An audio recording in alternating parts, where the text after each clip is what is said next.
చాలా స్పష్టంగా మళ్ళీ చెప్తున్నా, నేను ప్రభుత్వ తప్పిదాలను ఎత్తి చూపడానికి మాట్లాడతా, ప్రభుత్వం ఇచ్చినటువంటి హామీల గురించి ప్రశ్నిస్తా, మా పార్టీ యొక్క ఆశయాలు సిద్ధాంతాలు జగన్మోహన్ రెడ్డి గారు ప్రజలకు చేసినటువంటి మేలు గురించి మాట్లాడతా. ఏ వేదికనైనా మా యొక్క జగన్మోహన్ రెడ్డి గారి గొప్పతనాలను గురించి ప్రజలకు గొప్పగా వివరిస్తా. అది నా బాధ్యత.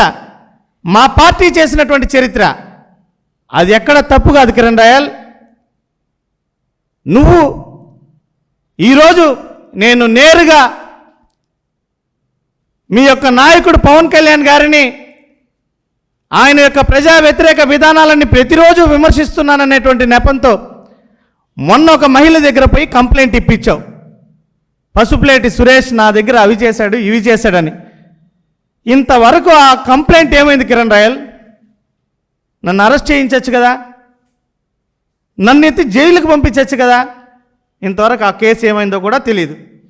మళ్ళీ మొన్నొచ్చి మార్ఫింగ్ ఫోటోలు, మార్ఫింగ్కి పాల్పడుతున్నాడు ఇతను, అసభ్యకరమైనటువంటి పనులు చేస్తున్నాడు అని కంప్లైంట్ నేరుగా నువ్వే పోయొచ్చావు. పోయి ఆ విచారణకు హాజరయ్యా, నా వివరణ ఇచ్చా. నువ్వేమన్నా సాక్ష్యాధారాలు ఇచ్చావా? ఆ ఫిర్యాదుతో ఒకటన్నా ఇచ్చావా?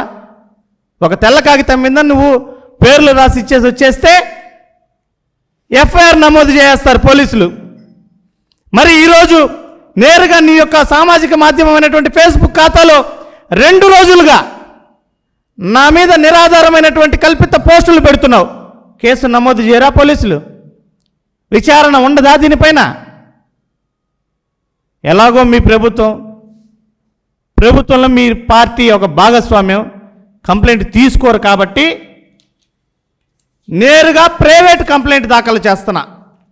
కిరణ్ రాయల్ అనేటువంటి వ్యక్తి చేసినటువంటి ఆరోపణలపైన నేనే స్వతహాగా దానిని నిర్ధారించాలి అని నేనే స్వయంగా పోలీస్ అధికారులకు ప్రైవేట్ పిటిషన్ ద్వారా కోర్టులో కంప్లైంట్ దాఖలు చేయబోతున్నా.